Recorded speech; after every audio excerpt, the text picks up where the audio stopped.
सदानंदाचा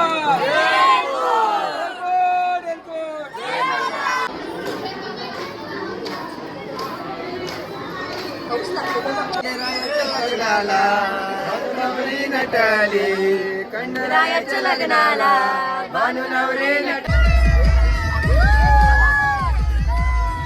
केव्हाचा जागला रांजण गावाला गावाला महागणपती नांदला. गणपती बाप्पा मंगळ मूर्ती.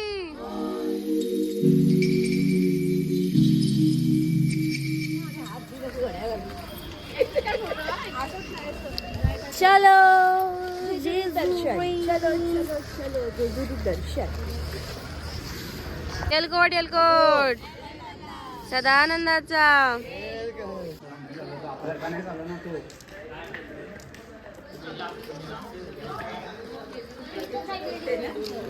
सावकाश गाई करा.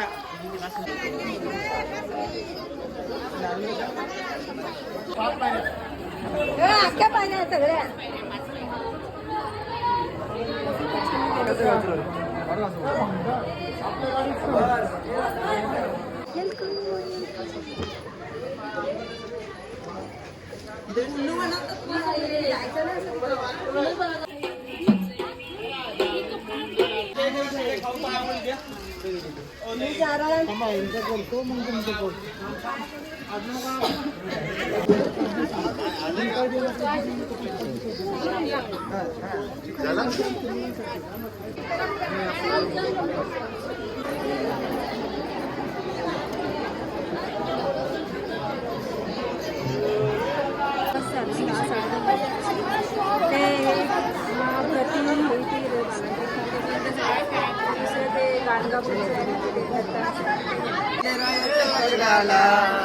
नवरी नटली रायाच्या लग्नाला भानू नवरी नटली नवरी नटली कालवाई सुपारी फुटली बाई सुपारी फुटली खंडरायाच्या लग्नाला ग आलं वरडी कोण कोण आलं वरडी कोण कोण संगे सरस्वती घेऊन आलं गणपती गजानन संगे सरस्वती घेऊन आले गणपती गजानन. याग साखर पुड्याची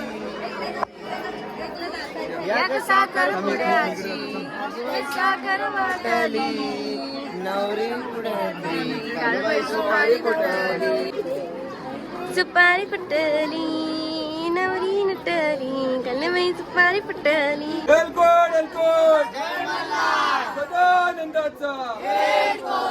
जाताना 2000 रुपये मी घेणार आहे. यांना घे यांचं झालं अजून तरी घे.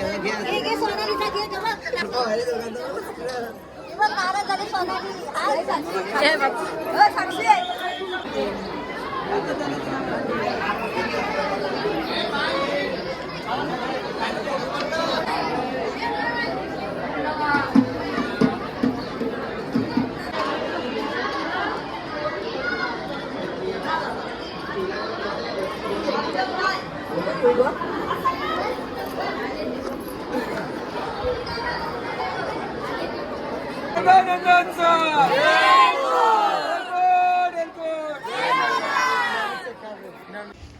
ओके, आता आमचं जेजुरीचं मस्तपैकी दर्शन झालेलं आहे. त्याची फुटेज तुम्ही बघितलीच असेल. आणि आता आम्ही चाललेलो आहोत आमच्या रूमवर परत. बॅगा म्हणजे चेकआउट करायचं आहे. चेकआउट झाल्यानंतर आम्ही जाणार थोडासा नाश्ता करण्यासाठी. आणि पुढचा गणपती माहीत नाही कुठला आहे, मी तुम्हाला सांगेन कुठचा गणपती आहे. पण 200 किलोमीटर धावायचं आहे आम्हाला. धावायचं आणि जायचं आहे. So let's see. Okay, so दर्शन मस्त झालं. आम्ही VIP साठी बघत होतो. VIP 200 रुपये होते, पण म्हणजे पटकन दर्शन झालं असं की 5 मिनिटामध्ये. पण लाईनीमध्ये आम्ही 1 तास गोल गोल गोल गोल फिरून मस्तपैकी दर्शन झालं आमचं. हसत खेळत मजा. आणि आम्ही गाणेसुद्धा गायलो. आणि बाबूने हैराण पण आम्हाला थोडंसं केलं भरपूर. पण तो झोपला तर होता ना थोडा.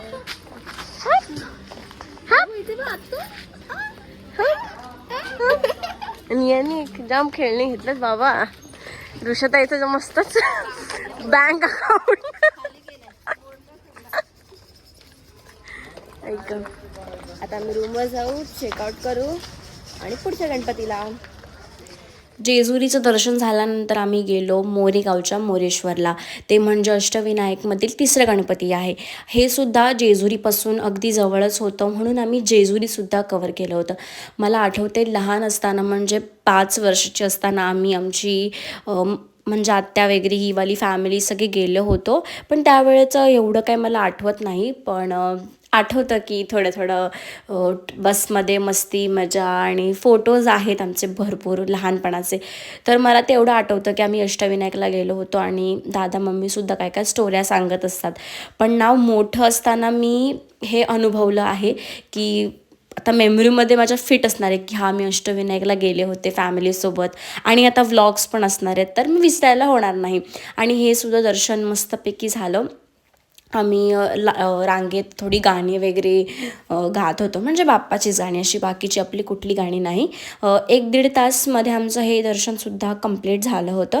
आणि एक गोष्ट मला अजिबात आवडली नाही की आपण जे हार फूल घेऊन जातो बाप्पासाठी आणि मंदिरातली लोकं तुम्ही बघा असेच एका कोपऱ्यामध्ये टाकलेले आहेत, ठीक आहे. म्हणून मला ही गोष्ट अजिबात आवडली नाही की तुम्ही भाविक म्हणजे आपण एक श्रद्धेने हार फूल घेऊन जातो आणि असा एका कोपऱ्यामध्ये त्या लोकांनी टाकून दिलेलं आहे ज्याचा काहीच उपयोग होणार नाही आहे.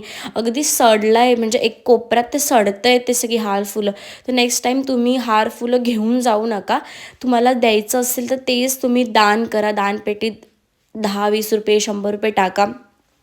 आणि नारळ ते लोक काय करतात, मी खूप ठिकाणी बघितलं, नारळ सेम नारळ पुन्हा गोणी भरून ते लोक त्याच स्टॉलला विकायला देतात, असं फोडून नाही देत. एक गणपती होता आमचा दुसऱ्या दिवशी, तुम्हाला कळेल फुटेज, ते साईडला ते लोक नारळ फोडून देत होते, ठीक आहे. पण इकडच्या गणपतीला मी बघितलं की ते नारळ फोडून देत नाही. सो नेक्स्ट टाईम तुम्ही अगदी अष्टविनायकला या फिर कुठल्या पण नॉर्मल मंदिरात जात असाल ना, तर मेक शुअर करा तुम्ही दानपेटीत दान टाका किंवा गरिबाला द्या. पण असं हे फूल हार वगैरे प्लीज घेऊन जाऊत नका.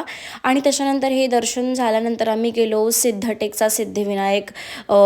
तिथेसुद्धा मस्तपैकी दर्शन झालं. आम्हाला पुढे जायचं होतं म्हणून आम्ही फटाफट थोडीशी घाई केली आणि जिथे आम्ही पार्किंग केली होती तिथे खूप मस्तपैकी एरिया होता, असं बसावंसं वाटत होतं आणि तिथे बसून जेवा असं वाटत होतं. पण नाही, आमच्याकडे तो ऑप्शन नव्हता कारण की आम्हाला भयंकर भूक लागली होती आणि म्हणून आम्ही जाणार होतो जेवणाचा स्टॉप घेण्यासाठी. पण एक गोष्ट आवडली, म्हणजे ऊन असून सुद्धा थंडावा होता, असं वाटलंच नाही की खूप जास्त असं ऊन टोचतंय किंवा लागतंय, अजिबात नाही. मस्तपैकी थंडावा होता. थंडीत दिस इज द बेस्ट पार्ट की तुम्ही ट्रॅव्हल करत असाल दर्शनासाठी आणि आपल्या साईडला खूप गरमी असते, म्हणून हा पिरियड खूप मस्त आहे ट्रॅव्हल करण्यासाठी की तुम्ही थंडीमध्ये ट्रॅव्हल करता, जास्त गरमी नाही होणार आणि लहान मुलांना त्रास पण नाही होणार. आणि त्याच्यानंतर मेन रोडलाच आम्हाला एक धाबा भेटला होता, तिथे आम्ही बसून मस्तपैकी जेवण केलं. आणि ऑब्व्हियसली माझा फेवरेट म्हणजे मसाला पापड. मी कुठे पण गेले तर माझा पहिला गोष्ट असते ती म्हणजे मसाला पापड. स्टार्टर्स नाही, this is my starter, masala papad is best. आणि त्याच्यानंतर मम्मीने पंजाबी थाली ऑर्डर केली होती, त्याच्यामध्ये डाळ भात होतं आणि 2 भाज्या होत्या, एक चवळीची आणि एक मिक्स भाजी अशी काहीतरी होती, चणे आणि मिक्स भाजी होती. आणि त्याच्यानंतर ती आम्ही मस्तपैकी पोट भरून जेवलं, असं घरच्यासारखं वाटलं काहीतरी डाळ भात खाऊन. आणि त्याच्यानंतर आम्ही गाडीत केला कल्लोश. तर तुम्ही पुढे बघा आणि मला सांगा तुम्हाला कसा वाटला तो.